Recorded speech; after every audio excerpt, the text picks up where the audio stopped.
함께 만드는 언론 미디어 협동조합. 여기는 국민TV. 함께 만드는 언론 미디어 협동조합. 여기는 국민TV.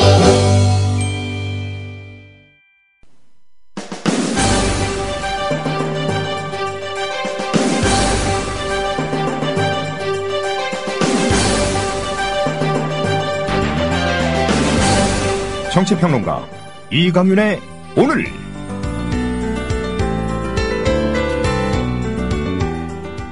안녕하십니까, 이강윤입니다. 5월 11일 월요일 시작합니다.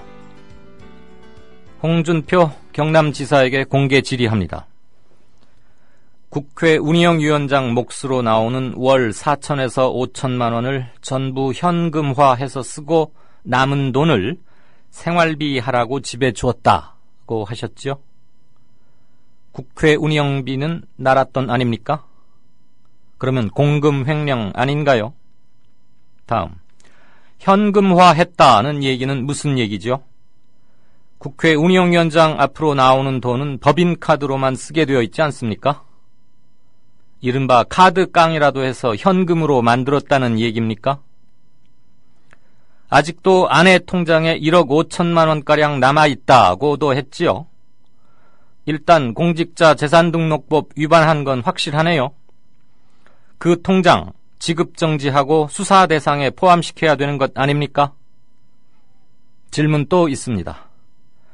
2012년 경남도지사 선거 때도 고 성완종 전 새누리당 의원이 큰 것 한 장 보냈는데 그것도 윤승모 씨가 배달 사고를 낸 것 같다고 말씀하셨지요. 그러면 지금 당장 윤승모 씨를 왜 절도죄 같은 걸로 고소하지 않는 겁니까? 도대체 귀하의 비리의 끝은 어딥니까? 잠시 후 시작합니다. 주 기자님, 지난 주말에 콘도 다녀왔는데 진짜 좋았대. 주 기자님은 콘도 회원권도 갖고 있나 봐요? 부럽다. 이번에 회원권 114 거래소에 의뢰해서 싸게 구입했다는데? 콘도 회원권은 비싸지 않아요? 회원권인데? 근데 이 콘도 회원권이라고 다 비싼 게 아닌가 봐. 회원권 114에 알아보니까 종류도 많고 다양한 상품들 엄청 많던데? 그러면 우리도 봄 여행 한번 알아볼까요? 콘도는 회원권 114에서 구입하고요. 02-544-6114번 02-544-6114번 회원권 114는 인터넷과 모바일 앱에서도 검색할 수 있습니다. 콘도 회원권 거래는 회원권 114 02-544-6114번으로 바로 전화해보세요.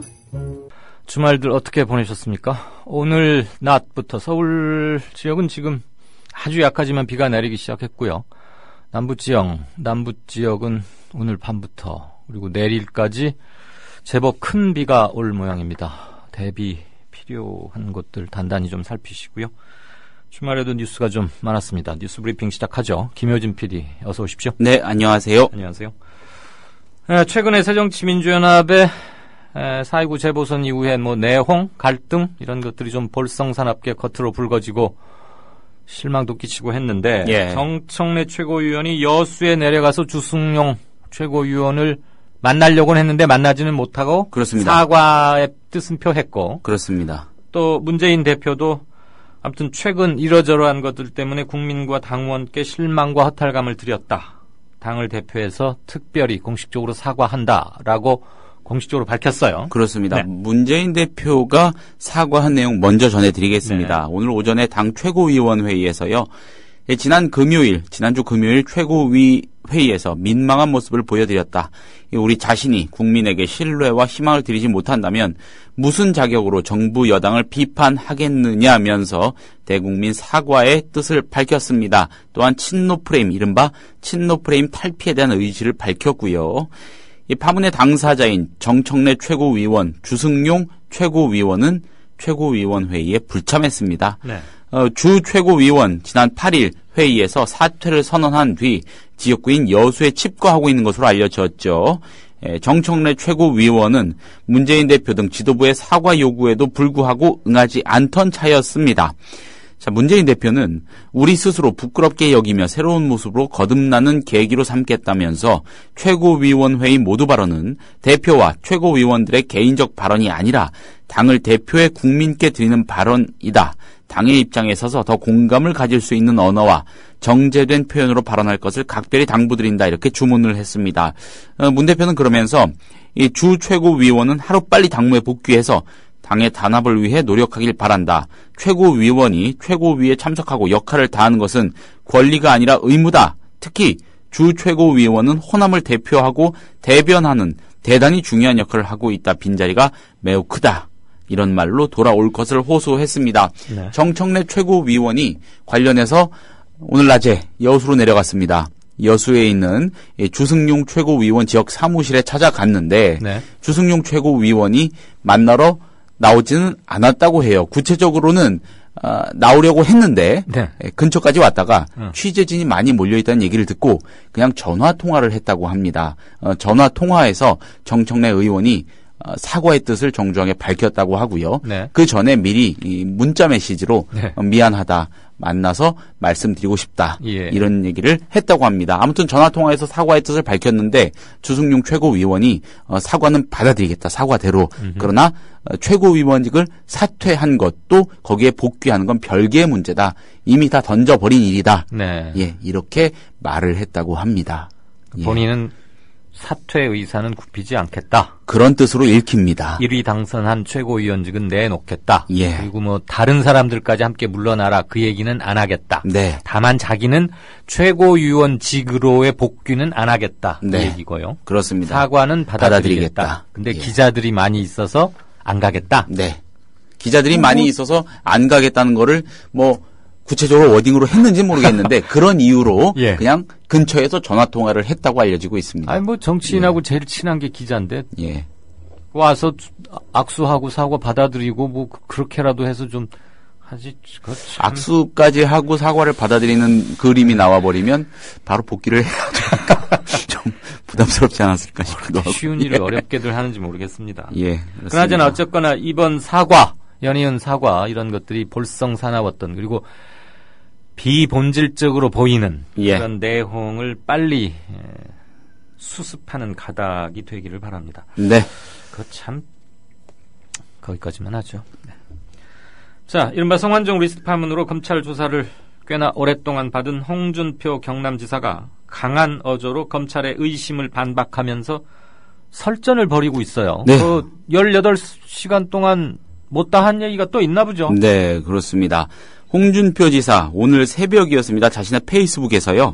1995년에서 2005년 10여 년간 변호사 활동으로 번 돈 중 일부와 2008년 여당 원내대표를 할 때 국회 운영위원장을 겸하면서 국회 대책비로 매달 나오는 4, 5천만 원 중 남은 돈을 집사람에게 생활비로 준 것을 집사람이 모은 것이다. 그 돈이 바로 대여금고에 있었다는 1억 2천만 원. 예. 지금 좀 더 불어났다가 또 뭐 아들 결혼 자금으로 쓰냐고 조금 더 줄어들고 이런 과정을 거친 아직도 모양이더라고요. 얼마 남아있다며요. 요즘. 예, 그렇습니다.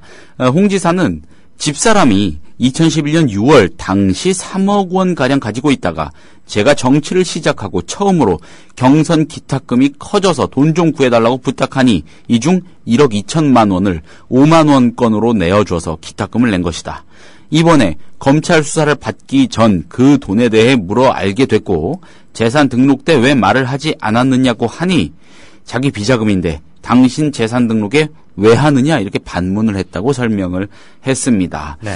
이 홍 지사는 오늘 오전에 부산 경남 민영방송이죠. KNN 창사 20주년 기념 포럼에 참석해 같은 말을 남기는가 하면 잇따라 경남도청에서 기자회견을 열고 억울함을 토로했습니다. 네. 예, 기자회견에서 홍 지사는 1억 원은 정치권에선 광역의원 하는 공천자금도 안 된다.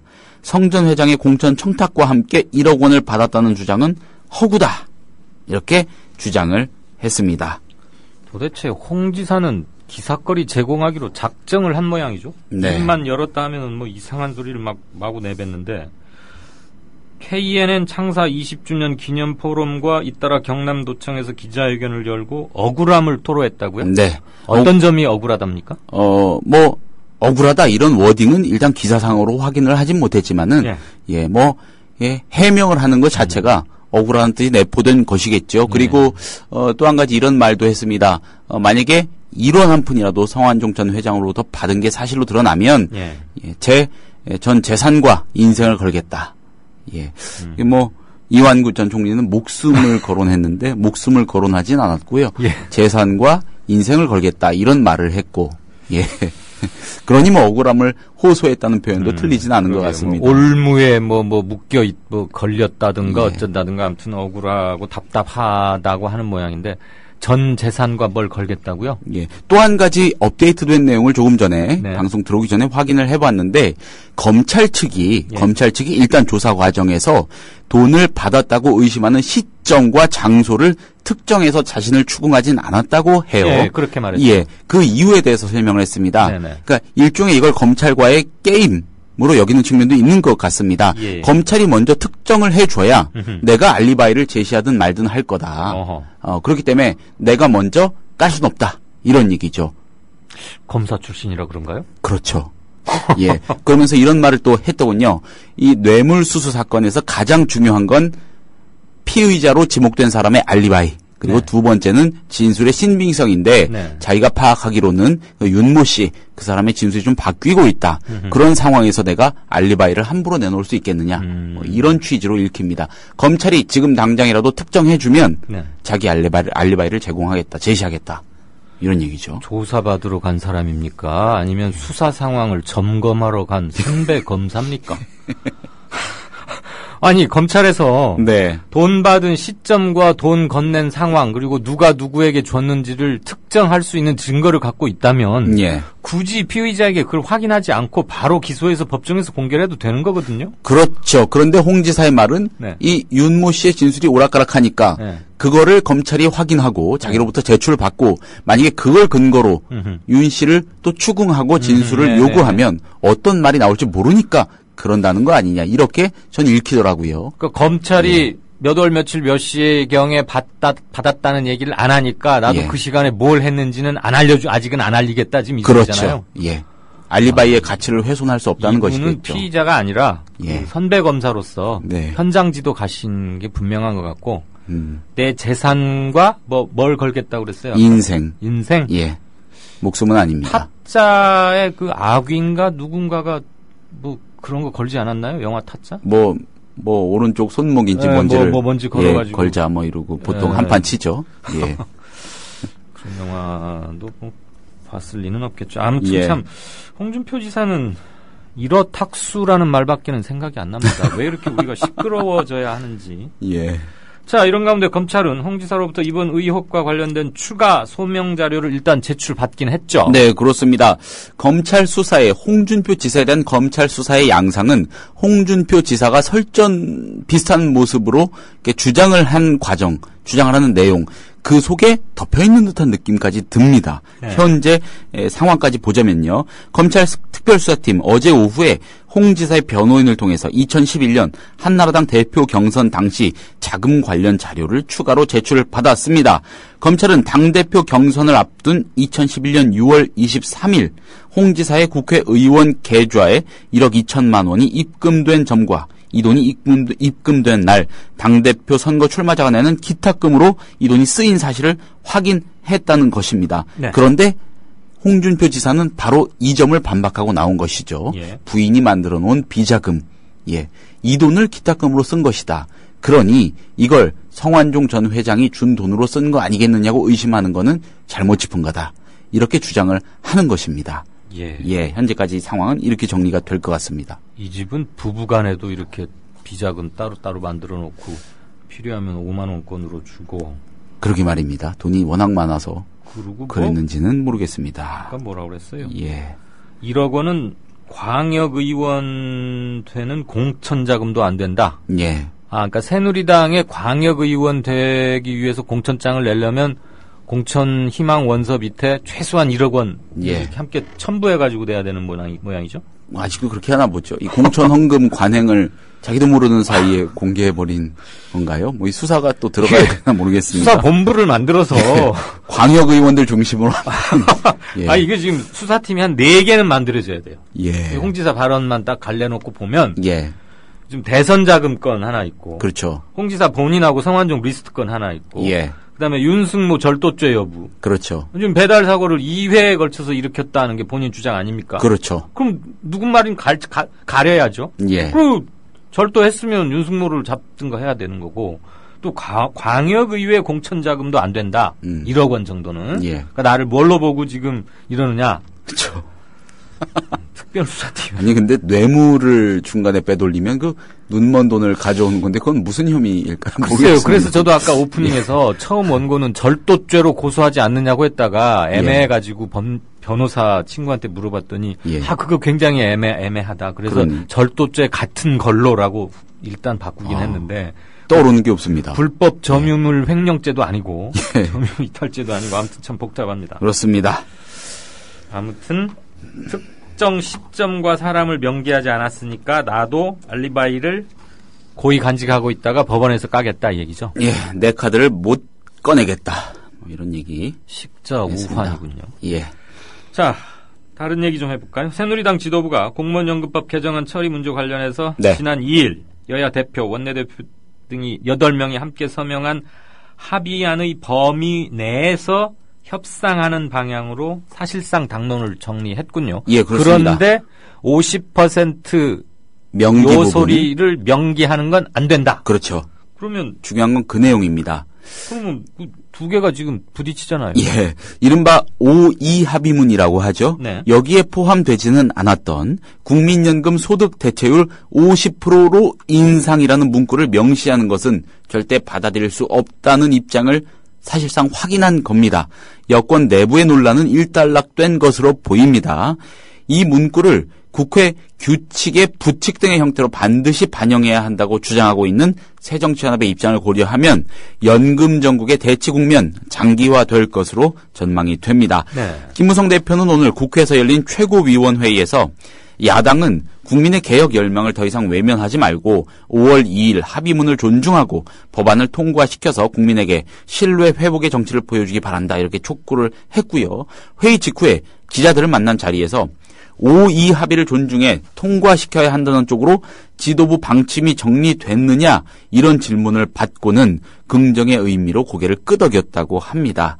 유승민 원내대표도 공무원연금법 개정안은 공무원연금개혁 특위에서 합의한 대로 통과시키고 국민연금 소득대체율 50%를 제외한 국회 규칙을 만드는 방향으로 협상에 임하자는 게 지도부 방침이다 이렇게 설명을 했습니다. 유 원내대표는 최고위원회의는 당론을 결정하는 자리는 아니다라면서도 의원총회 추인 여부에 대해 의총을 거칠 필요도 없다고 본다고 밝혀서 사실상 당론으로의 위력을 갖게 됐음을 오늘 결정사항이요. 갖게 됐음을 시사했습니다. 네. 그렇죠. 자, 4.29 재보선 승리 여파인가요? 새누리당과 박근혜 대통령 지지도가 올 들어서 가장 높아졌고 네. 새누리당 지지율도 다시 또 4개월 만에 40% 위로 올라섰다. 예. 이 얘기죠. 그래서 이런 상황인데도 최고 지지율을 기록한다면 참 어떻게 봐야 될지 여론조사 전문 업체죠. 리얼미터가 조사를 했습니다. 지난 4일부터 8일까지 했고요. 이 가운데 5월 5일 이날은 뺐다고 합니다. 전국 19세 이상 유권자 2,000명을 대상으로 2,000명이면은 이 사회과학적으로 유의미한 수치라 볼 수 있겠습니다. 적지 않은 샘플이죠. 그렇습니다. 예, 대상으로 실시한 여론조사인데 이 방송의 원칙상 표본 오차 95%, 신뢰 수준 플러스 마이너스 2.2%포인트란 말씀도 드려야겠습니다. 그 결과 박근혜 대통령의 취임 115주차 지지율은 한 주 전 대비 무려 4.8%포인트나 상승한 44.2%를 기록했습니다. 이는 2주 연속 상승한 것으로요. 작년 12월 5주차 이후 올해 들어 가장 높은 지지율이라고 리얼미터는 설명을 했습니다. 네. 제가 최고 지지율이라고 했던 건 올해 들어라는 전제가 그리고 리얼미터 조사상으로 최고였다는 것입니다. 정당 지지도는 새누리당이 한 주 전 대비 3.4%포인트 상승한 41.3%로 4개월 만이자 올해 1월 1주차 이후 처음으로 다시 40%대로 올라선 반면 새정치연합은 3.8%포인트 하락한 27%를 기록해서 양당 간의 격차 14.3%포인트를 기록했습니다. 네. 예. 그랬군요.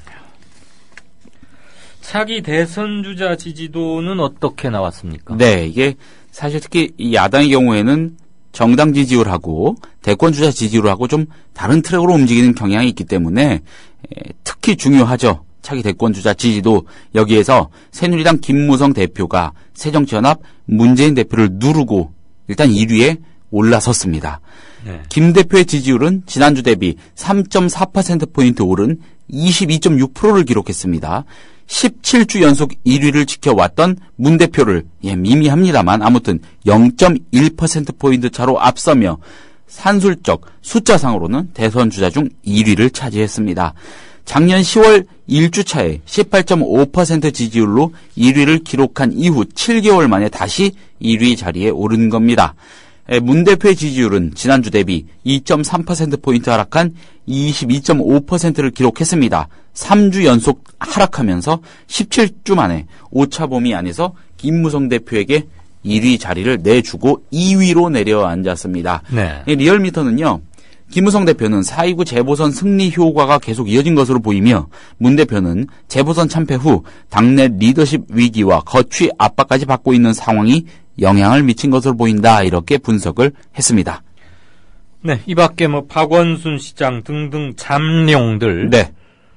홍준표 지사도 그 잠룡에 끼어 있는지 모르겠는데 그렇습니다. 그 사람들 지지율은 어떻게 나왔어요? 홍 지사 끼어 있습니다. 네. 예, 새정치연합 소속 박원순 시장이 10.3%로 3위를 차지했고요. 3위 자리 계속 지키고 있습니다. 네. 예, 새정치연합 안철수 전 대표 7.8%, 그 다음이었습니다. 그리고 새누리당 소속이죠. 김문수 전 경기지사 성완종 리스트에 이름이 오르면서 정치권 인사 중 처음 검찰 조사를 받은 홍준표 경남지사가 각각 4.5%, 4.6% 이런 지지율로 뒤를 이었습니다.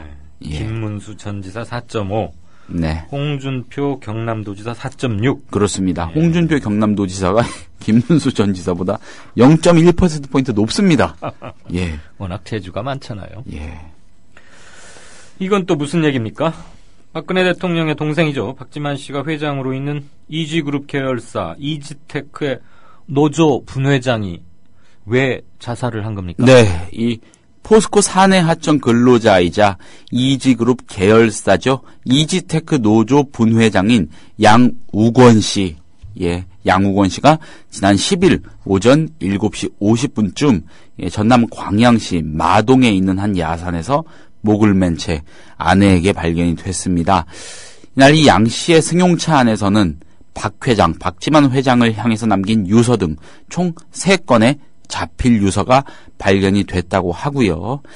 숨진 양 씨는 유서에서 박 회장에게 회사 현장에서는 수많은 노동자가 박봉에도 뜨거운 로스터 주위에서 유독물을 취급하면서 굵은 땀방울을 흘리고 있다면서 인간다운 기업가다운 경영인이 되달라고 노조 탄압을 중지할 것을 호소했습니다. 양 씨는 또 동료들에게 똘똘 뭉쳐 끝까지 싸워서 정규직화 소송, 해고자 문제 소송 꼭 승리하십시오. 저를 화장해 제철소 일문 앞에 뿌려주십시오라고 당부했습니다. 양 씨는요, 숨진 날 오전 7시쯤에 지인에게 전화를 걸어서 더 이상은 힘들어서 못 살겠다 이런 말을 한 것으로 알려졌습니다. 양 씨는 2011년 부당해고를 당한 뒤 대법원까지 가는 해고무효 소송 끝에 승소해서 복직을 했지만 현장직에서 갑자기 사무직으로 발령이 나고요. 연고가 전혀 없는 포항으로 가서 근무하라는 압박 등이 이어지면서 심적 고통을 겪어온 것으로 알려졌습니다. 네. 지난해부터는 부당해고 그리고 이어진 징계에 항의하는 1인 시위를 벌이기도 했습니다. 그랬군요. 예. 박지만 회장의 회사에서 노조 탄압 중지를 호소했어요. 지금 유서에서. 예. 사실관계는 좀 더 확인을 해봐야겠는데 일단 뭐 박지만 회장 측 무슨 반응은 예, 아직까지 나온 건 없습니다. 네. 아마 반응을 함부로 내놓기도 쉽진 않겠죠. 예. 뭐 또 뭐 파견 뭐 이렇게 해서 어디다 또 떠넘기거나 혹시 뭐 그런 건 아닐지 모르겠고요. 네. 그러나 집 안에 애사를 맞아서 지난 주말 휴가를 다녀왔는데 잘 치르셨기를 바라고요. 예, 덕분에 잘 다녀왔습니다. 감사합니다. 두 기둥이신 임대웅 PD 죄송합니다. 이름을 늘 애 많이 써주시고 김효진 PD가 뭐 1인 면역을 하고 있는 건 아는데 앞으로 아플 때는 저의 허락을 받고 좀 아파주셨으면. 네, 알겠습니다. 깔끔한 뉴스 브리핑 잘 들었습니다. 예, 감사합니다. 네. The American people realize that this cannot be made a fight. Our working thesis tonight is this quotation. If this fight against communism is made a fight between... 안녕하세요. 뉴스K 앵커 노지민입니다. 제 앵커석 옆에는 4명의 언론인 사진이 걸려 있습니다. 이 중 한 사람인 에드워드 머로우는 메카시즘의 광기를 끝낸 용감하고 양심적인 기자로 기록됩니다. 숨죽여 있던 미국의 지성을 일깨운 계기였습니다. 어느 누구는 뉴스 앵커가 특정한 주장을 펼치는 것이 점잖지 못하다고 지적합니다. 하지만 시시비비를 가리는 것은 언론인의 사명입니다. 뉴스K가 그 사명을 일깨우면서 한국 언론을 선도하겠습니다.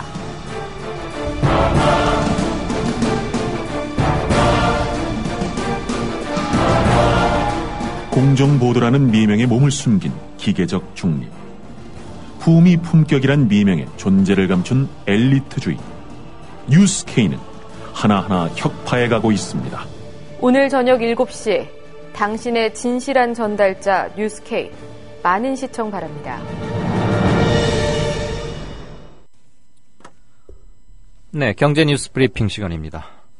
오진근 해오름 자산 컨설팅 대표. 안녕하세요. 네, 안녕하십니까? 주말 잘 보내셨습니까? 네, 잘 보냈습니다. 네.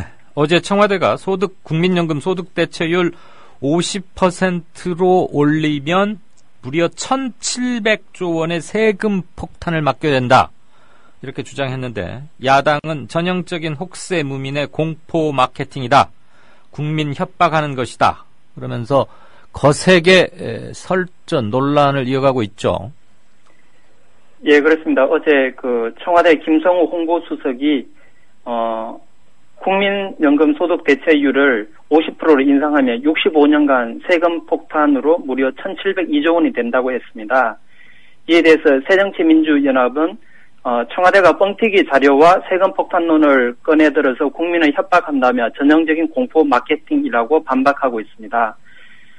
새정치민주연합은 국민연금 소득 대체율을 50%로 상향할 경우에는 보험료를 1%포인트만 올리면 2060년까지는 세금으로 지급할 필요가 없다는 보건복지부 자료를 인용했고, 청와대가 연간 평균 26조 원의 세금 부담이 필요하다고 하는 것은 사실을 호도한 혹세무민이라고 말했습니다. 네.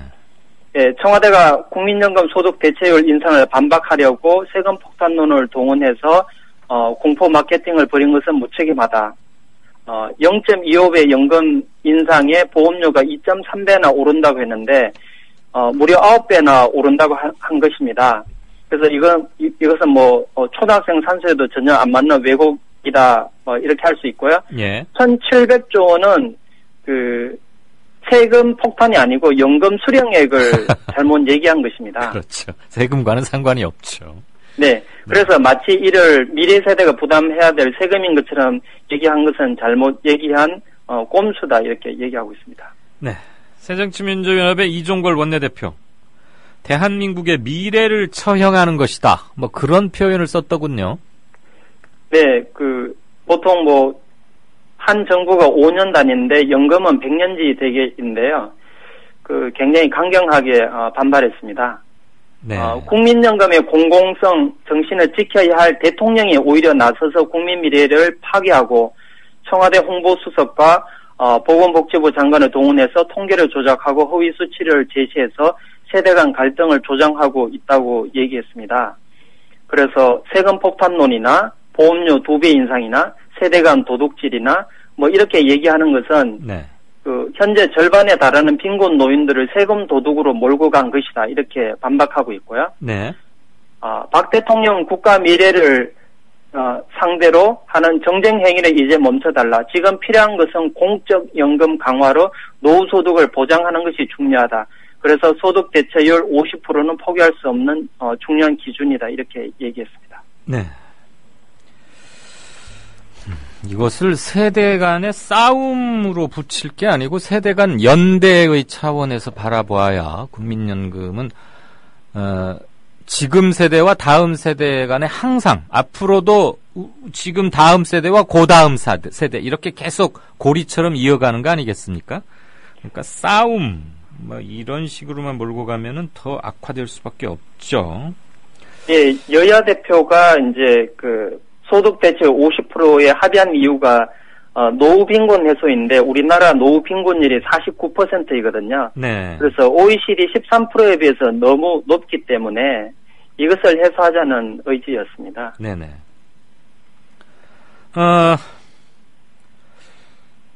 최저임금 소득자는 하루 11시간씩 주 6일을 일해야 겨우 빈곤을 면할 수 있다. 이런 주장이 나왔다고요?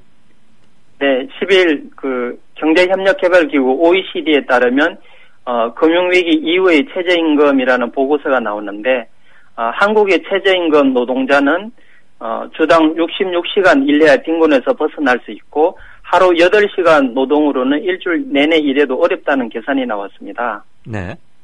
그래서 법정 근로시간 40시간에다가 연장 근로 12시간, 휴일 근로 16시간을 모두 채워도 가난해서 모두 채워야지 겨우 가난해서 벗어날 수 있을 정도로 지금 최저임금이 낮은 수준이고요. 예. 그리고 빈곤선은 중위소득의 50%를 가르치는데 지금 OECD 조사 대상국이 54시간 정도 일하면 빈곤선에서 벗어날 수 있는데 우리나라는 66시간으로 좀 12시간이나 긴 시간입니다. 예. 나라별로 보면은 체코 86시간, 에스토니아 74시간, 스페인 72시간 등 슬로바키아, 라트비아, 그리스, 이스라엘 이런 곳들이 상당히 68시간 이상이기 때문에 빈곤에서 좀 벗어나기 힘든 국가였습니다. 예. 반면에 룩셈부르크는 8시간만 일하면 빈곤에서 벗어날 수 있고 호주가 24시간, 영국이 25시간, 프랑스 40시간, 독일 43시간 이런 나라들은 최저임금 생활자도 빈곤에서 충분히 벗어날 수 있었습니다. 아하. 그러니까 아무리 일을 해도 결코 가난의 굴레를 벗어날 수 없는 나라 그리고 그렇지 않은 나라 이렇게 나뉘는데 우리는 분명하게도 전자군요. 지금 이것은 빈곤을 면할 수 있는 그 분기점인 것이지 인간다운 생활 또는 얼마씩이라도 모아서 경제적으로 좀 더 형편이 나아지거나 자기 재생산을 위해서 쓰거나 그런 것하고는 지금 전혀 무관한 그 선을 말하고 있는 거죠. 네, 그렇습니다. 예, 참 씁쓸합니다. 그럼 한국은 당연한 얘기겠지만 최저임금 수준도 OECD 국가 중에서 아주 낮은 편일 수밖에 없는 거죠. 지금 우리보다 더 못 받는 나라가 어디입니까? 네, 한국이 28개국 가운데 22 수준입니다. 우리나라보다 더 이제 최저임금 비율이 낮은 나라는 체코 36%, 우리나라가 44%인데 예. 체코, 멕시코, 미국, 에스토니아, 일본, 스페인 이런 나라들이 상당히 낮았고요. 반면에 중위임금 대비 최저임금 비율이 높은 나라는 콜롬비아 81%, 터키 69%, 프랑스 63% 이런 나라들은 높았습니다. 예. 특히 우리나라는 금융위기 이후에도 최저임금 수준이 크게 개선되지 않은 나라입니다. 그래서 이명박근혜 정부에서 최저임금 인상률이 좀 낮았죠. 5 내지 7% 사이니까. 그랬죠. 5% 정도밖에 안 올랐죠. 이명박 정부 5년 동안. 예, 반면에 미국 오바마 정부, 일본 아베노믹스 했던 미국은 6%포인트나 올라갔고, 네. 일본도 5%포인트 올라가고, 캐나다도 4%포인트 올라서 최저임금이 빠르게 개선되고 있는 중입니다. 네네. 참여정부 때는 연 10%씩 최저임금이 올랐다가 이명박 정부 때 연 5%씩 오르면서 두 정부 평균을 내니까 연 7.3% 올려온 것이 됐고 네. 박근혜 정부 들어서 지금 한 연 7%씩 올리고 있는 상황이죠. 네네. 네, 좀 그것을 지금 미진합니다. 네. 현장에서는 10,000원 생활임금, 최저임금을 10,000원 선은 돼야겠다라는 게 지금 민노총을 비롯한 전국 알바 노조 등의 주장이고요. 네네. 예, 은행 뭐 수입 얘기 이런 뉴스 들어와 있는데 한번 볼까요? 올해 1분기 은행 순이익이 2조 1,000억 원으로 전년 동기 대비 무려 62%나 늘었다고요? 뭐가 어떻게 이렇게 늘 수가 있어요? 그 작년에 은행이 올린 이익이 6조 2천억 정도 됩니다. 그러니까 뭐 이렇게 원래 2조 1,000억에서 좀 늘어나긴 했는데 전체적으로는 레벨 자체는 상당히 낮아져 있는 상황이고, 예, 그런 상황이고요. 그리고 지금 그 예대 금리 차가 축소되면서 순이자 마진은 많이 축소됐습니다. 반면에 정시가 조금 화랑이었기 때문에 유가증권 이익은 좀 증가한 상황입니다. 전체적으로는 한 그 전년 동기 대비해서 62%가 증가해서 2조 1,000억 원인데, 네. 아무래도 주식 상승 이익하고 또 일회성으로 이제 그 환급받은 요인, 네. 그런 요인들이 좀 기여를 했습니다. 그러면, 그래서 네. 은행의 총자산 순이익률 ROA는 0.4%로 개선이 됐고, 자기자본 순이익률은 5.4%로 전년 동기 대비해서 좀 개선됐습니다. 금리는 아주 최하 수준으로 내려가고 있지만 다른 부분에서 조금 재미를 봤다 어쨌거나. 그런데도 지금 은행들 뭐 사람들 많이 쫓아내고 구조조정하고 그런다면서요? 예, 근데 뭐 그 증권사보다는 좀 적고 주로 뭐 시티은행이나 네. SC은행 그쪽에서 많이 점포가 폐쇄되고 외국계 은행에서 이루어지고 있습니다. 네. 그럼 은행 순이익 2조 1천억 원의 부문별 이익은 어떻게 됩니까? 예, 이자 이익이 8조 3천억 원으로 작년 동기에 비해서는 마이너스 3% 감소했습니다. 네. 그 원래 1분기 순이자 마진이 1.63%로 역대 최저 수준이기 때문에 그 순수한 이자 수익은 소폭 감소했고요. 참고로 5년 전에 그 예대 금리 차는 2010년도 2.94%였는데 지금 1.63%니까 은행의 그 본업의 마진은 많이 줄어들었다고 볼 수 있습니다. 예. 근데 반면에 비이자 이익은 1조 8천억 원으로 전년 동기 대비해서 2.5배나 늘어났고 수수료 이익이 1,000억 원, 유가증권 이익이 6천억 원 늘어났습니다. 네. 그리고 그 국내 은행의 대손 비용은 2조 7천억 원으로 전년 동기 대비해서 10% 증가했는데 많은 그 대기업들이 법정 관리와 워크아웃에 돌입했기 때문에 대손 충당금을 좀 더 많이 쌓았습니다. 뭐 하나 여쭤볼게요. 네. 우리나라 은행들은 뭐 이렇게 수수료가 비싸요? 그러니까 이 은행에서 다른 은행으로 일테면 뭐 어버이날 어머니께 뭘 좀 보내드린다거나 또는 뭐 일이 있어서 축의금을 보내거나 할 때 타행간 수수료니 뭐니 해서 굉장히 비싸던데 조금 덩치 큰 은행들 1년에 1조 이상씩 순이익을 내고 하던데 그런 수수료는 이제 낮아져야 되는 거 아닙니까? 외국은 어떤지 혹시 알고 계십니까? 예, 외국도 미국 같은 데는 수수료를 좀 높이 받는, 경향이 있지만 대체로는 IT가 발달해서 수수료가, 국제적으로 계속 낮아지고 있는 추세입니다. IT 하면 우리나라 아닙니까? 그럼 좀 싸져야지요.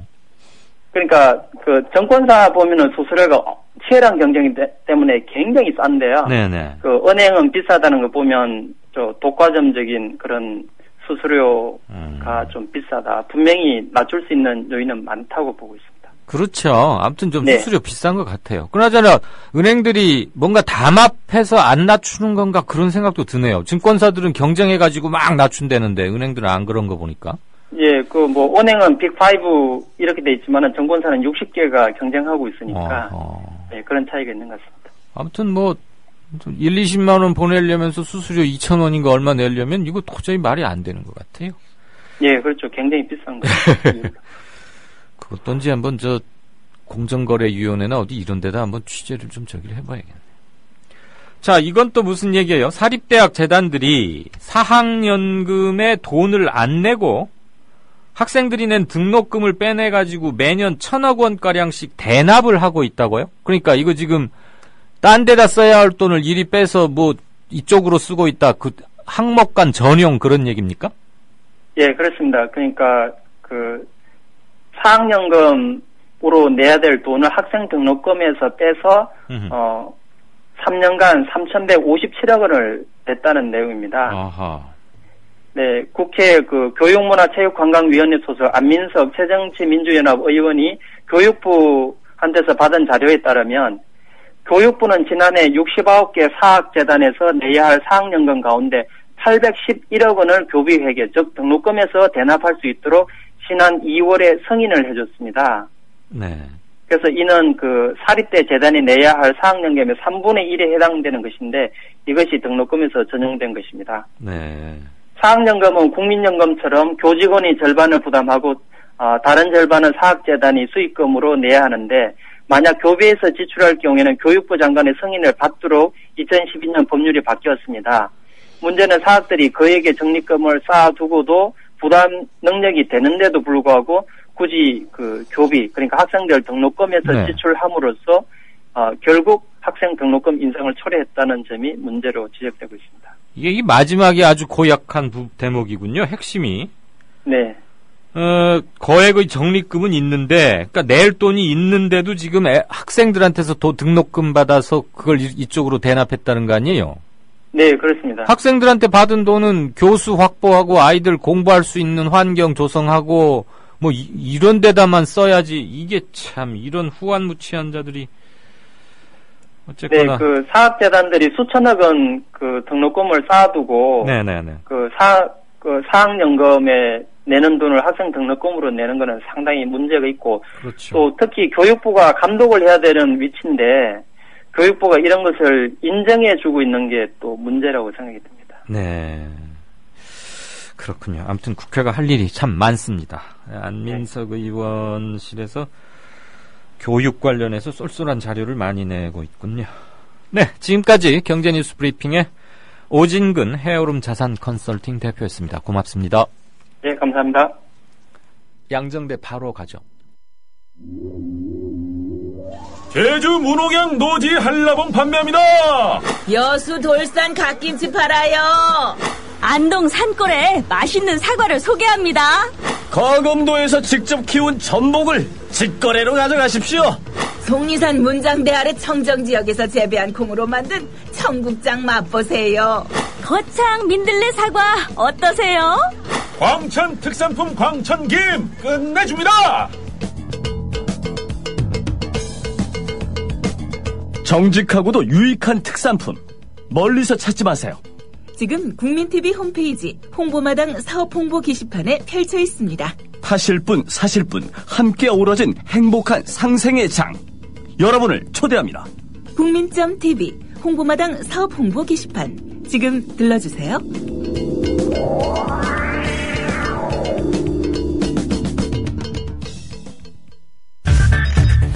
이강윤의 오늘 이제는 정가 산책으로 함께합니다.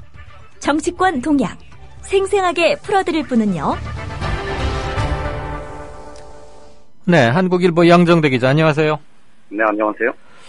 새정년 내부 갈등, 문재인 대표의 사과와 정청래 위원의 여수행 사과 이렇게 해서 조금 수그러들은가 했는데 이번 또 무슨 김한길 전 대표가 공개적으로 문재인 대표의 사퇴를 촉구하고 나섰다고요? 왜 이렇게 자꾸 불이 막 번지죠?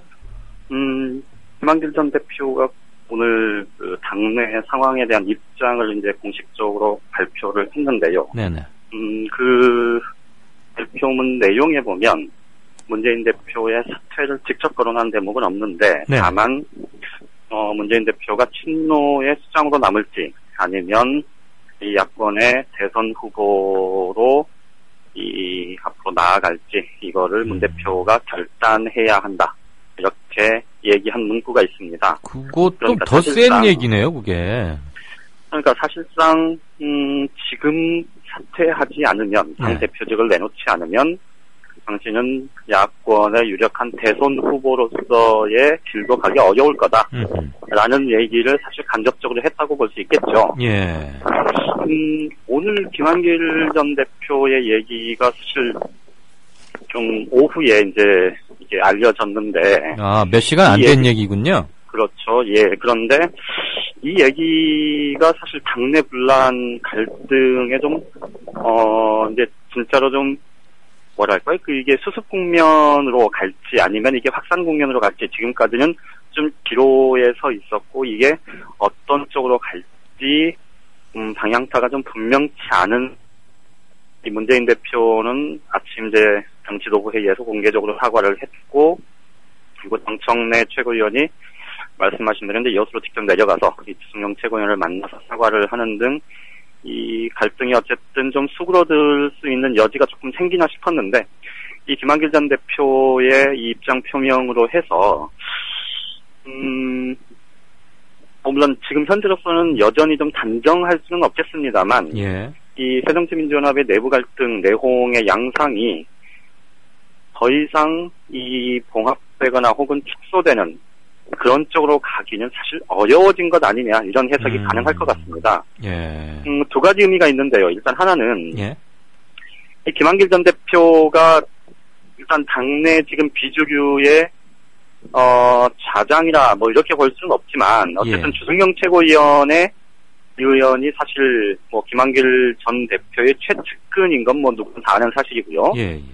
그리고 김한길 전 대표가 이른바 동교동계 쪽하고도 꽤 친분이 있는 데다가 동교동계에서 최근 뭐 권노갑 상임고문하고 뭐 박지원 전 의원 전 원내대표가 만나서 뭐 두 사람 사이에서 이 박지원 전 원내대표도 이제 만나고 나서 이 사실상 이 문재인 대표의 사퇴를 촉구하는 의견을 밝힌 바가 있는데, 네. 이게 이제 동시다발적으로 이 여러 군데에서 이 터져 나오는 이런 기폭제가 될 가능성이 굉장히 높다는 점에서, 네. 사실 오늘 김한길 전 대표의 입장 표명은 좀 꽤나 이 정치적인 파장이 좀 있을 것 같습니다. 그러게. 이게 이제 지난 금요일 날 이 정청래 최고위원과 주승용 최고위원 사이에 이 아침 회의석상에서 있었던 이 볼썽스러운 모습에 대해서 제가 뭐 아주 감정적으로 말씀을 드렸었는데, 사실 문재인 대표 쪽에서 특히 이제 문재인 대표 본인이 네. 이 사태에 대한 대처하는 방식에서 좀 뭐랄까요, 좀 아마추어적인 사태의 심각성을 조금 간과한 것 아니냐, 이제 이런 지적들이 조금씩 나오기 시작하는데, 네네.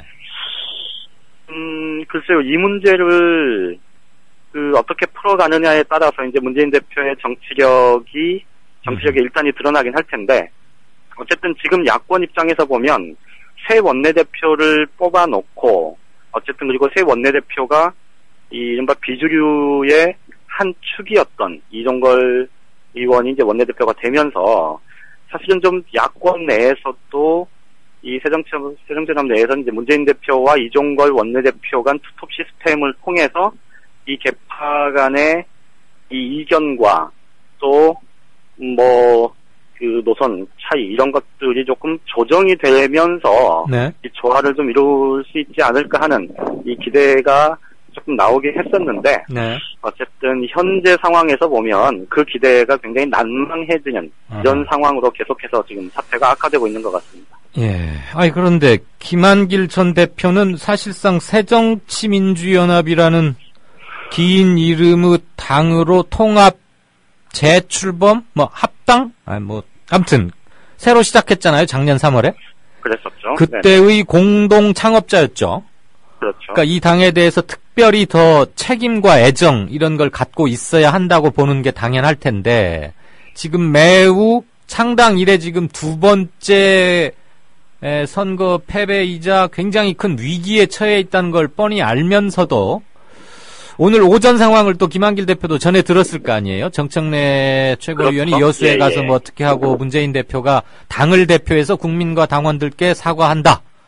그러면은 하고 싶은 얘기가 있어도 개인적으로 좀 하거나 할 일이지, 굳이 이 타이밍에 몇 시간 있다 오후에 꼭 이런 소리를 하는 게 어떻게 보세요, 우리 양 차장은 정치적으로? 김한길 대표의 오늘 워딩을 보면 사실 말씀하셨듯이 이제 아침에 문재인 대표가 친노 수장으로 이 거론되지 않도록 최선을 다하겠다 뭐 이런 식의 얘기를 한 게 있는데 이제 그거를 빗대서 사실은 이제 입장 발표문이 나왔고 예. 특히나 이제 김한길 대표가 며칠 전에 이 문재인 대표가 이제 요청을 해서 만난 다음에 그러니까 문재인 대표가 만난 건 이 김한길 대표에게 이제 이 협조를 구하고 또 자신의 자신이 이제 당을 운영하는 데 있어서 협조를 구하면서 구하는데 그 일환으로 이 김한길 대표를 만난 것일 텐데 예. 그렇게 만났던 당사자가 이렇게 사실상 이제 반지를 들고 나온 걸로 보면 어떻게 보면 지금 전반적인 이 내홍의 분위기가 뭐 아까 말씀드렸듯이 이제 확산 일로로 갈 가능성이 굉장히 높아졌다 이렇게 볼 수 있을 것 같고요. 예. 뭐 저는 개인적으로 김한길 대표가 그렇게 얘기는 할 수 있다고 봅니다. 예. 문제는 김한길 대표의 얘기가 예. 평소 같으면 그렇게 큰 파장을 그리지 않을 텐데 네. 이 시점이 이제 굉장히 오묘해서 그렇죠. 사실은 이 문재인 대표 쪽에서 조금 더 전향적인 조치를 좀 미리 취했으면 낫지 않았을까 하는 뭐 그런 생각도 좀 있고요. 어쨌든 솔직히 말씀드리면 제가 정치부 정당 출입을 10년 넘게 하면서 사실 이제 야당을 지금은 여당 출입을 하고 있지만 야당을 훨씬 더 오래 출입을 했는데 예. 정말 그 뭐라 그래야 되나 쉽게 얘기하면 예. 그러니까 야당이 집권 못하는 데는 이유가 있는 것 같아요. 지금 보면 뭐요? 그건 이제 제가 누차에 걸쳐서 말씀드렸던 거고 동일한 맥락인데 어쨌든 조금 다른 방식으로 문제를 풀었으면 하는 아쉬움은 뭐 남긴 남는데 어쨌든 김한길 대표 쪽에서는 사실 작년 730 재보궐선거 패배 이후에 참패 이후에 이 당대표를 그만둘 때 그때 사실 친노 진영의 흔들기에 대한 뭐 그런 좀 감정적인 앙금 이런 것들도 굉장히 크게 작동을 하고 있다 이렇게 보는 게 맞을 것 같습니다. 참, 근데 그나저나 이럴 때는 좀 강력한 카리스마 있는 지도력을 딱 발휘해서 딱 두부모 자르듯이 뭐는 어떻고 딱딱 이렇게 하고 나가는 그런 게 좀 필요하지 않을까 싶기도 한데. 그렇죠. 이건 지금 건강한 백화제방식 건강한 논의가 아니고, 아이고 밖에서는 지금 쓰나미가 몰려오는데 안에서 뭐 주방은 네가 해라 작은 방은 내가 하다가 뭐가 어쨌니 욕실 물이 왜 넘치니 뭐 욕조를 왜 안 고쳤니 이런 소리나 하고 있는 것 같기도 하고 말이에요. 제가 뭐 여기서 마이크나 앞에 앉아 있으니까 뭘 알아야 얘기를 하죠.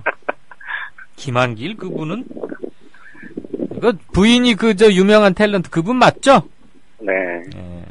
자, 새누리당 이제 얘기 좀 해봅시다. 이거 연금 개혁안 가지고 왜 이렇게들 자꾸만 이상한 소리로 국민들 겁만 나게 하는지 모르겠는데, 새누리당이 오늘 이제 연금 개혁안 처리에 대해서 입장을 정하면서 지난번 5월 2일 날 합의했던 그 50% 소득 대체율 50% 요거는 명기하지 않는다. 이렇게 당론을 딱 정했어요.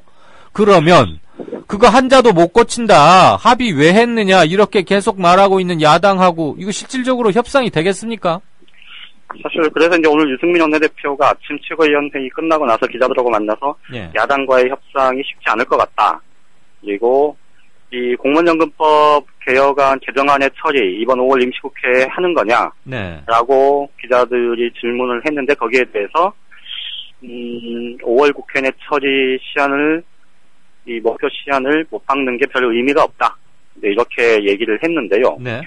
그러니까 지난번에 이제 5.2 합의문 나온 이후에 사실 공무원연금법 개정안 처리를 둘러싸고 5월 6일 날 여야가 이제 힘겨루기를 할 때 제가 아마 이 자리에서 그렇게 말씀을 드렸던 것 같은데 50% 숫자를 명기하는 것에 야당이 이렇게 집착하는 게 별로 옳은 것 같지는 않다. 제가 이런 말씀을 한번 드린 적이 있었는데요.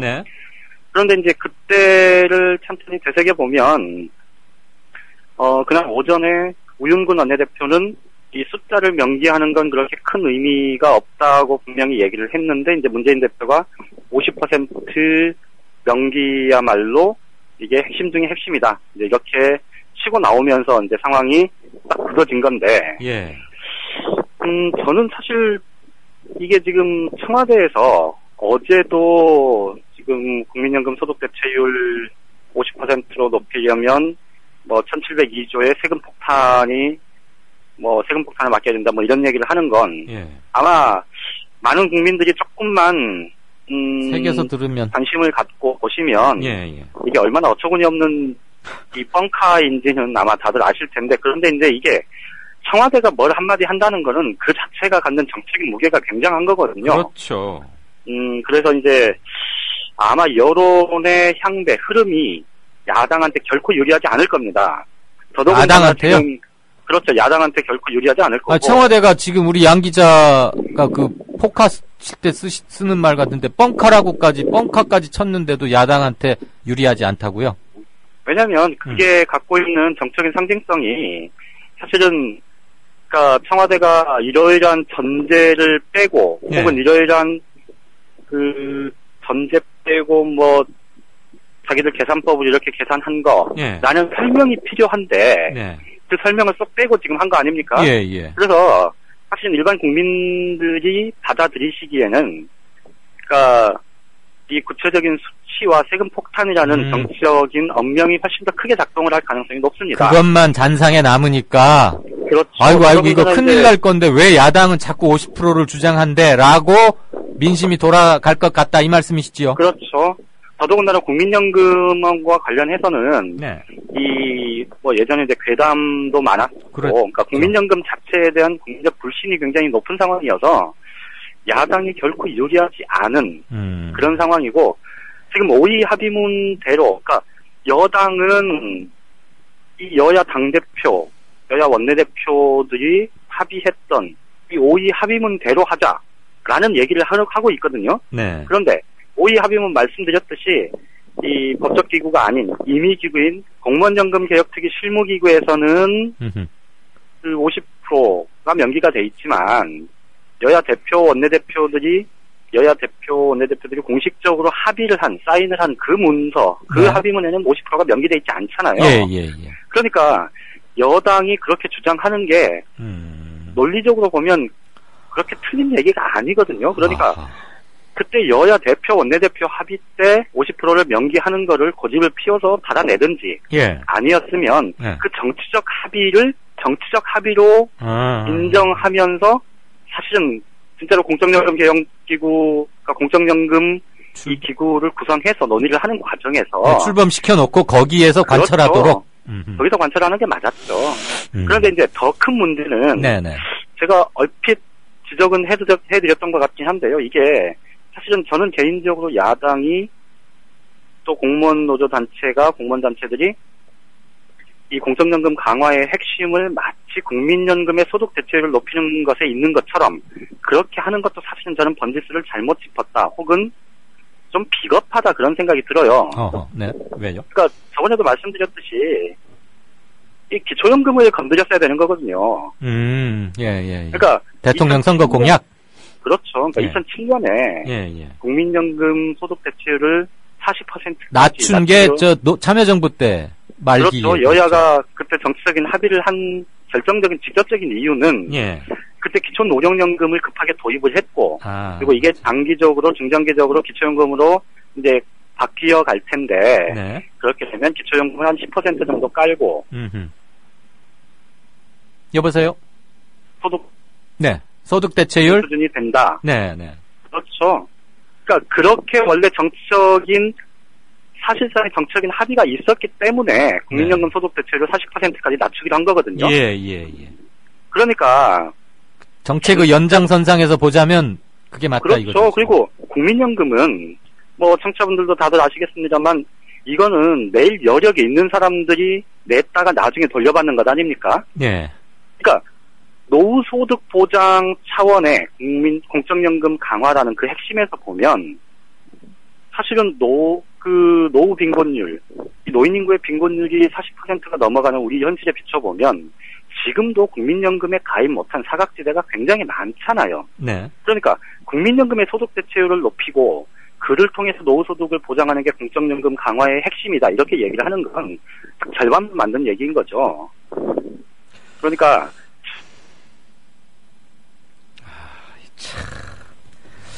그러니까 여보세요? 이긴 하지만 예, 여보세요? 예, 말씀하세요.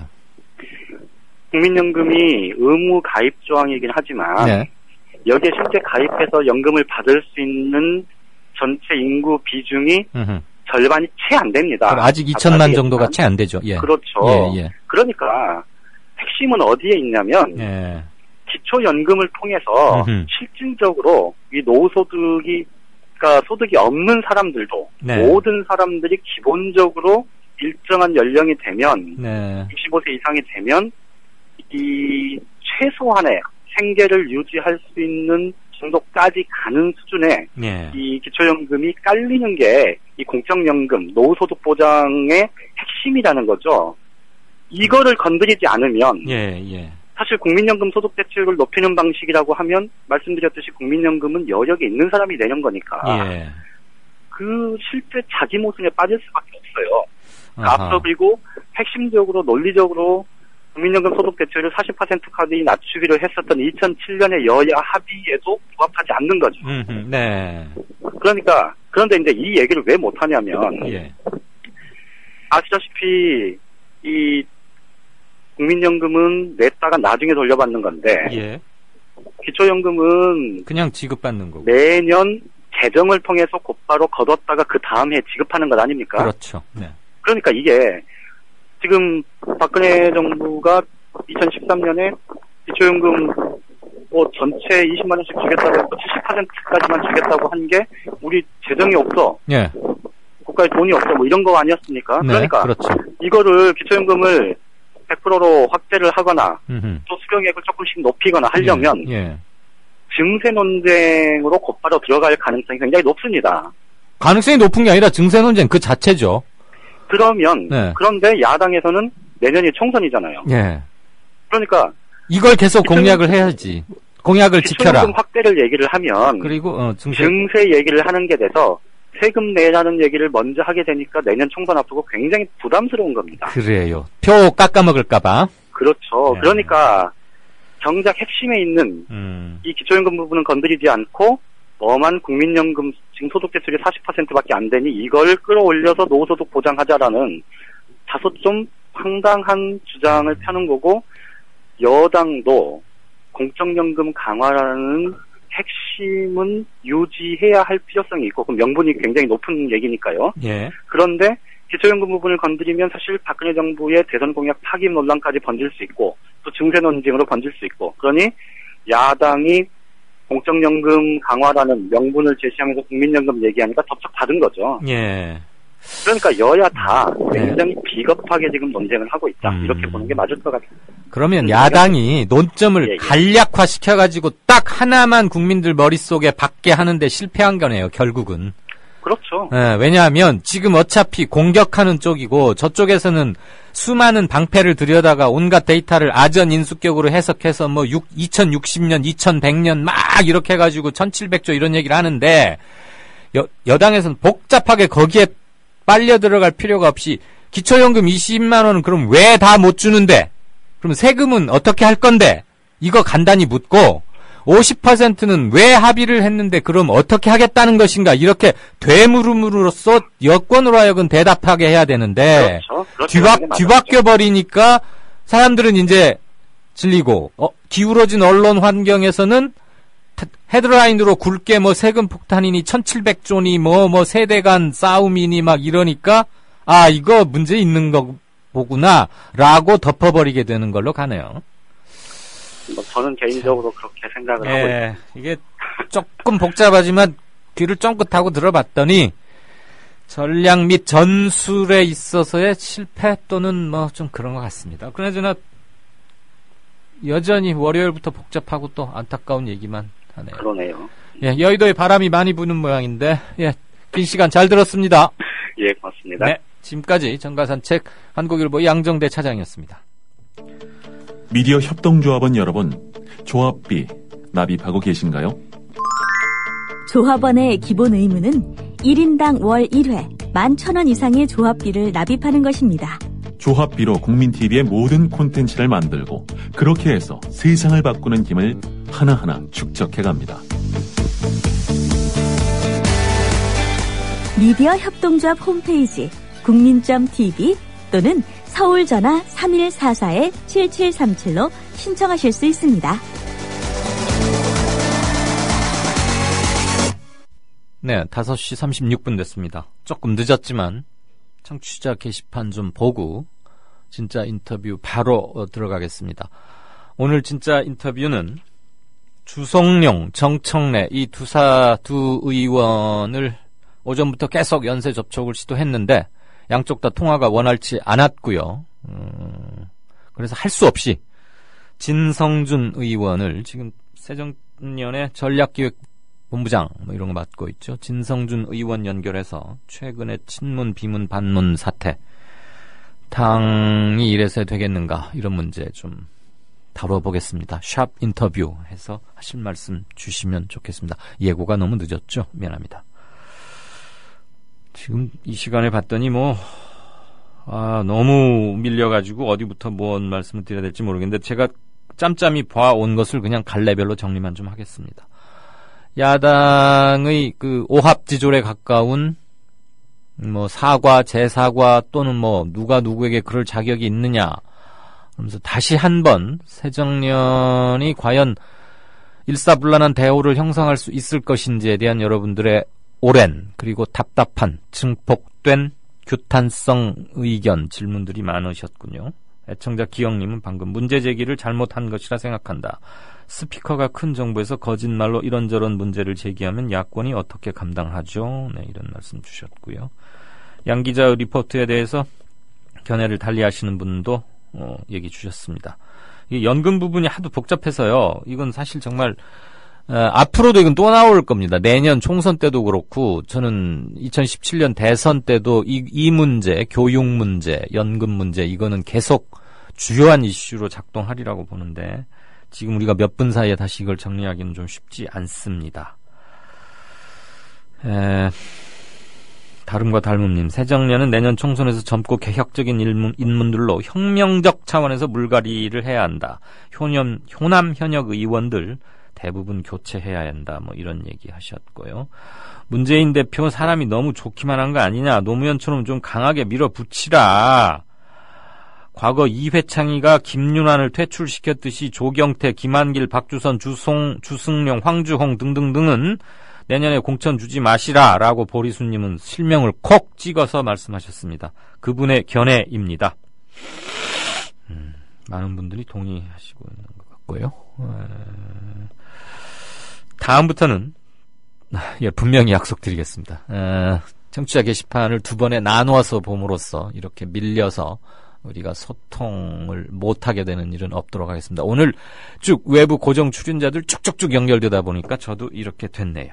미안합니다. 근데 또 전화하는 사람들 사정 때문에 그 몇 분이지만 참 이렇게 야박하게 굴어야 할 때가 있답니다. 진짜 인터뷰로 들어가겠습니다.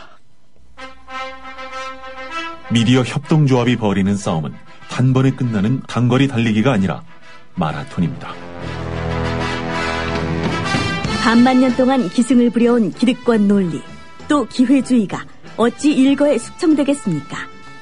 인내심과 지구력을 갖고 천천히 또박또박 그리고 신랄하게 헤쳐나가야 합니다. 국민TV의 조합원이 되어주십시오. 이 사술과 기만의 시대 언제까지 방치하겠습니까? 국민TV가 가장 무서운 견제자로서 어둠을 헤치고 썩지 않게 하는 힘이 되겠습니다. 이제 가입하실 때가 됐습니다. 미디어 협동조합 홈페이지 국민.tv 또는 mediacoup12@gmail.com의 문호는 24시간 열려 있습니다. 다 함께 자부심으로 물려줄 세상을 만듭시다. 누가 아는 바로 당신이 할 일입니다.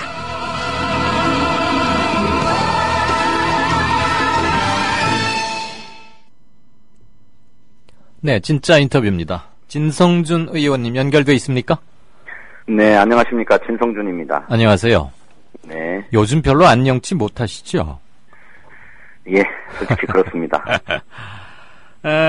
정청래 의원이 오늘 여수에 가서 주승룡 의원과 상면하진 않았지만 실질적으로 상면한 거나 다름없는 그리고 사과를 했고 또 주 최고위원은 사과를 수용했고 그런 상황이 벌어졌는데 예. 그래서 이제 오늘 아침에 페이스북에 우리 진 의원께서 정청래 최고위원 지금 당장 사과하고 자숙하십시오. 당신의 말이 우리 당에 치명적인 독이 되고 있음을 왜 모르십니까? 이렇게 진 의원 입장에서는 충정을 담은 그 페이스북은 일단은 이제 공소시효가 만료됐다고 해야 되나요?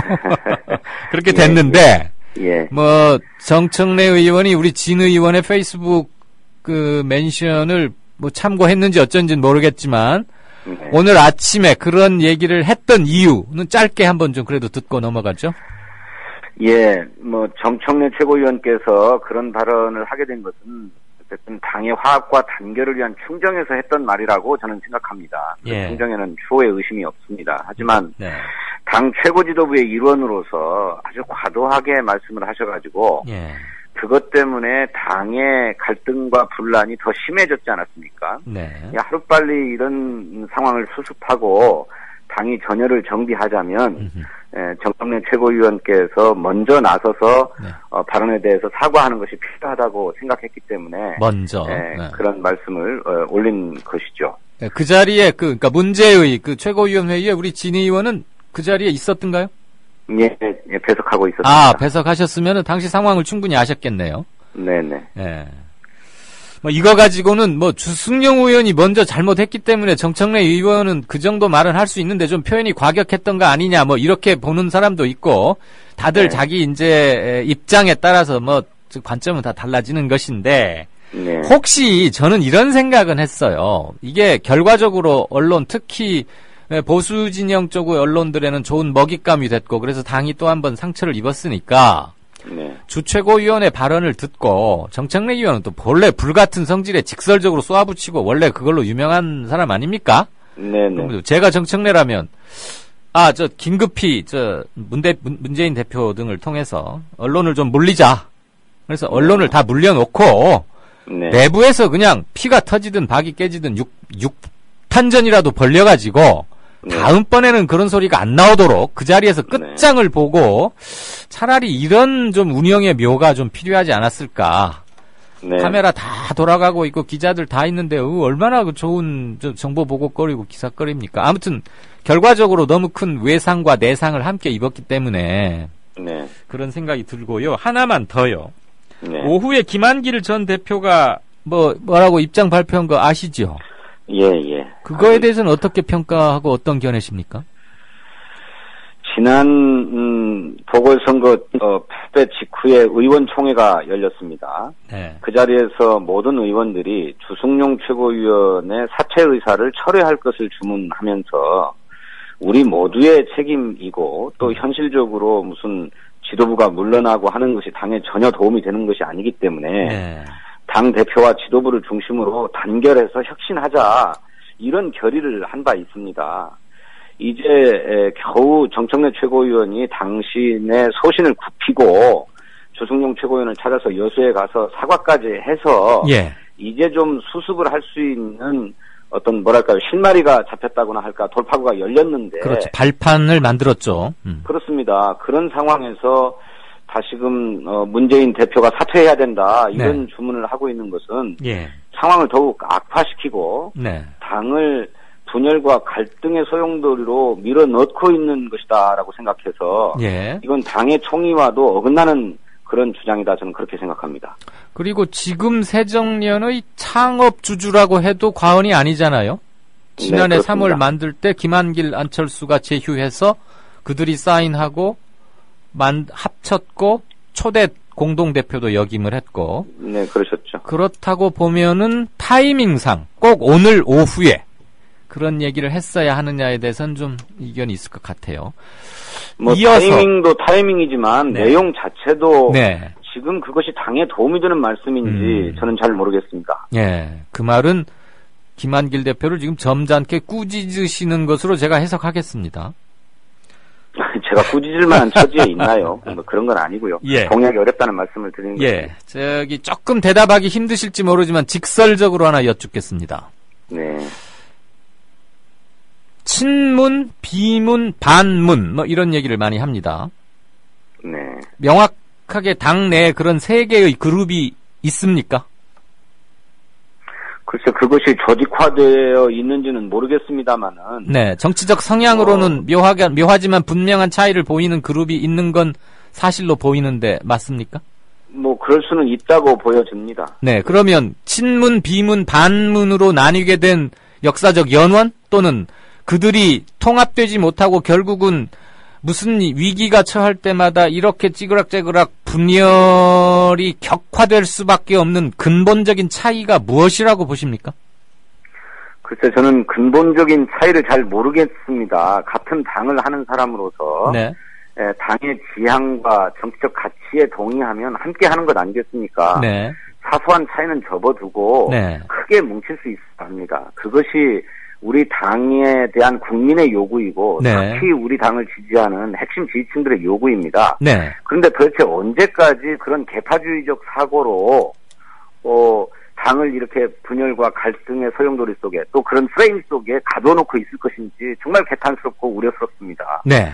이제 당 내에서 정치적 노선이나 또는 정책적 입장에 대해서 서로 이견이 있다면 얼마든지 내놓고 토론하고 논의하자는 것입니다. 하지만 그 결과에는 모두가 승복하고 따라야 하지요.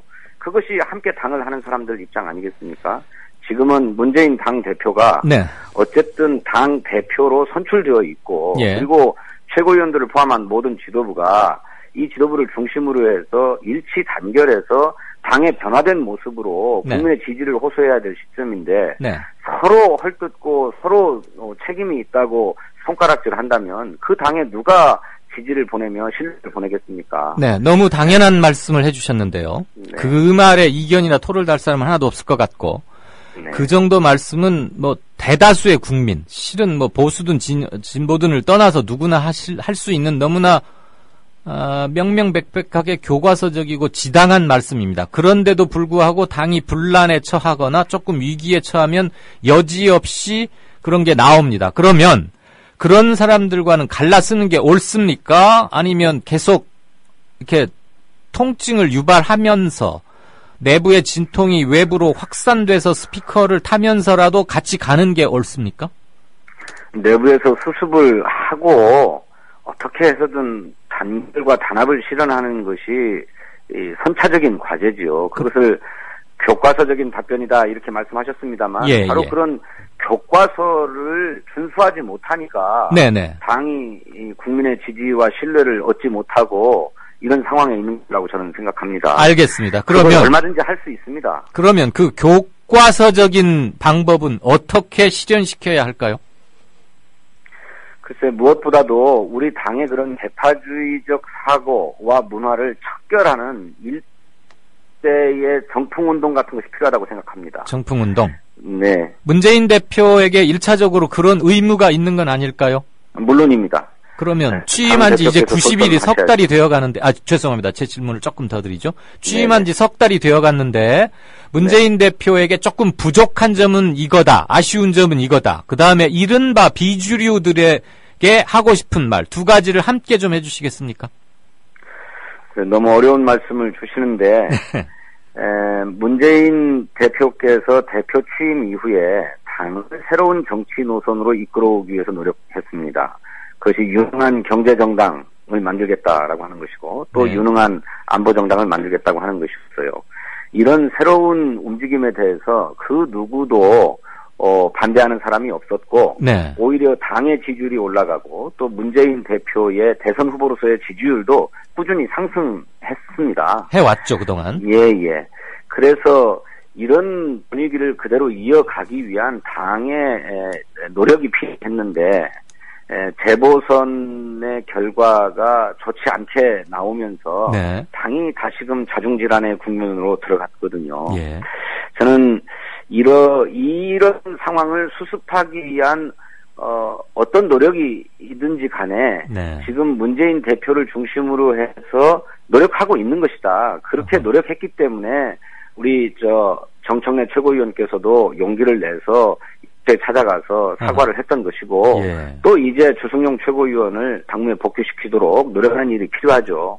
이렇게 물밑에서 당 대표 등 당의 지도적인 성원들이 꾸준히 노력하고 있기 때문에 저는 곧 사태가 수습될 것이라고 보고 또 그것이 우리 국민이 기대하는 바다 이렇게 생각합니다. 네. 그런 점에서 설령 당 대표의 행보나 뭐 이런 것이 좀 마음에 안 들고 또 부족하게 느껴지는 측면이 있다 하더라도 조금 더 지금은 우리가 서로에 대한 비판을 자제하고 힘을 모아야 될 때다라고 네. 하는 점을 다른 분들도 10분 깨달아서 함께 힘을 모으는 방향으로 바뀌면 좋겠습니다. 네. 아무리 강조해도 지나치지 않을 대목이긴 한데 우리 진 의원께서는 친문입니까? 비문입니까? 어느 그룹에 속해 계십니까?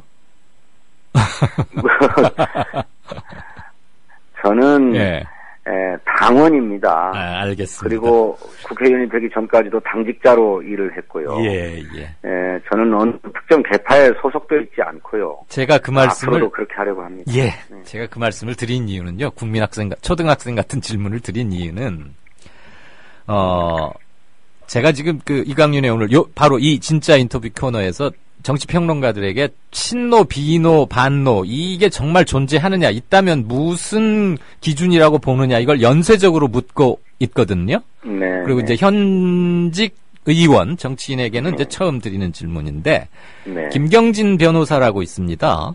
네. 종편에 나와서 정치평론도 많이 하고 이분이 그런 말을 했어요. 지난 금요일에. 노무현 대통령이 돌아가신 서거한 지 8년 정도밖에 안 되는데 대통령을 지냈다는 것은 재임 중인 그 5년 동안 대한민국을 대표하는 시대정신이기도 하다. 그런데 8년 정도밖에 안 지났는데 벌써 친노라는 것 자체가 휘발되고 없어진다면 그게 더 이상한 거 아니냐. 그러면서 친노 프레임에서는 벗어나자 이런 말을 했고요. 친문, 비문, 반문이 있는 것 같긴 하다. 이렇게 말했습니다. 그러면서 일각에서는 그 친문, 비문, 반문의 지역적 그림자를 이렇게 덮어 씌우는 그런 주장을 하는 분들이 명백히 있거든요. 저는 그것이야말로 지역 할거주의를 심화시키고 야당을 분열시키는 국민 분열적인 그런 프레임이라고 생각하는데 당 내에서 어떤 특히 동교동계가 4.29 재고선 패배 이후 뭉쳤다 이런 얘기들을 들으면 그렇게 보일 소지도 있는 것 같아요.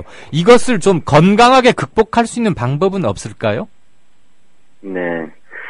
우리 당이 기반으로 하고 있는 곳이 정치적 기반으로 하고 있는 것이 결국 호남이지요. 예. 그건 누구도 부인할 수 없을 것입니다. 그런데 그 호남의 대중에게 부합하는 정치 활동들을 그동안에 못 해왔다라고 하는 거는 저희들도 인정해야 된다고 생각합니다. 그런데 그것이 과연 무슨 특정 지역 출신 또는 특정 기타 출신들이 전횡을 해서 또 패권을 행사해서 이를테면 호남 민중들로부터 지지를 못 받고 있는 것인가? 그런 게 아닙니다. 오히려 호남 대중들은 그간에 어떤 지도부가 되었든지 간에 새정치민주연합이 제1야당으로서 정부를 똑바로 견제하고 역할하지 못했다라고 하는 데에 대해서 비판하고 있는 것이고 또 새정치민주연합 소속 의원들이 그런 그 호남의 정치적 열망을 제대로 대변하지 못하고 있다라고 하는 지적을 들어왔던 것입니다. 그것은 특정 계파에게 책임을 물어야 될 문제가 아니고 새정치민주연합 소속 국회의원 전원이 책임을 져야 될 문제이고 모두가 다 반성해야 될 대목이라고 생각합니다. 특정 그룹에게 물을 게 아니라 당 전체가 반성하자. 그렇습니다. 그런데 어느 시기건 당을 맡아서 운영해왔던 이른바 집행부는 있으니까 집행부가 좀 더 각심하고 아프게 책임을 느끼고 좀 더 확실하게 사과하거나 좀 더 많이 달라져야 할 것도 있을 것 같은데요. 어떻게 생각하시는지요? 네, 그렇습니다. 그런데 호남에서의 그런 비판은 비단 이 지도부뿐만이 아니고 이전 지도부에서도 마찬가지였습니다. 그러니까 늘 당을 제1야당으로서의 소임을 충분하게 행하지 못했다라고 하는 비판을 들어왔고 그 비판은 전현 지도부 누구도 자유롭지 않다라고 하는 것입니다. 알겠습니다. 그런데 이번 보궐선거에서 그런 민심의 표출이 아주 전형적으로 드러나게 된 것이죠. 그런 점에서 이 지도부의 책임이 가장 크다고 생각합니다. 그런데 그렇다고 해서 이 지도부가 책임을 지지 않겠다라고 하는 것이 아니고 사퇴하는 것이 책임을 지는 바람직한 태도가 아니다. 그리고 그것에 대해서 의원들 다수가 맞다. 지금은 물러나는 게 능사가 아니고 네. 우리들 스스로를 혁신하고 단결하는 것이 더 급선무다라고 네. 이렇게 동의했기 때문에 그런 방향에서 당을 이끌어 가야 된다 이렇게 생각합니다. 그러면 진 의원께서 좀 주창하셔서라도 지금 당직도 하나 맡고 계시던데 전체 네. 의원이 무슨 아주 상징적이지만 결연한 의지를 스스로 당 안팎에 명백히 선언하는 어떤 그런 계기를 한번 좀 만들어야 되는 거 아닐까요? 글쎄요, 그런 결의는 누차해 왔습니다. 이벤트로 그치는 거 말고 사진 네, 찍기용 말고. 네. 예, 거듭나겠다, 혁신하겠다 이런 말씀을 늘 해왔는데 네. 이제 과거와 같은 그런 식의 뭐 결의 이런 것으로 국민의 마음을 얻을 것인가, 얻을 수 있을 것인가. 네. 두져가지고 그걸로는 안 된다라고 하는 우리 내부의 판단이 있는 것 아니겠습니까? 그래서 네. 아무튼 뭔가 국민이 느끼도록 확실히 예 그런 당 혁신을 위한 구체적인 고민들을 지금 하고 있는 중입니다. 네, 알겠습니다. 오늘 조금 야박하거나 너무 공격적인 질문이 아니냐라고 들리셨을지 모르는데요. 예, 많은 분들이 좀 답답하게 여기는 그런 대목을 네. 대표해서 받으셨다고 생각하시고. 그 점이 혹시 그러셨다면 그 점은 너그럽게 양해를 부탁드립니다. 네, 알겠습니다. 네, 인터뷰 긴 시간 응해주셔서 대단히 고맙습니다. 네, 고맙습니다. 네, 지금까지 새정년의 진성준 의원과 얘기 나눴고요. 이강윤의 오늘 순서는 여기까지입니다. 내일 다시 오후 4시 반에 찾아뵙겠습니다. 고맙습니다.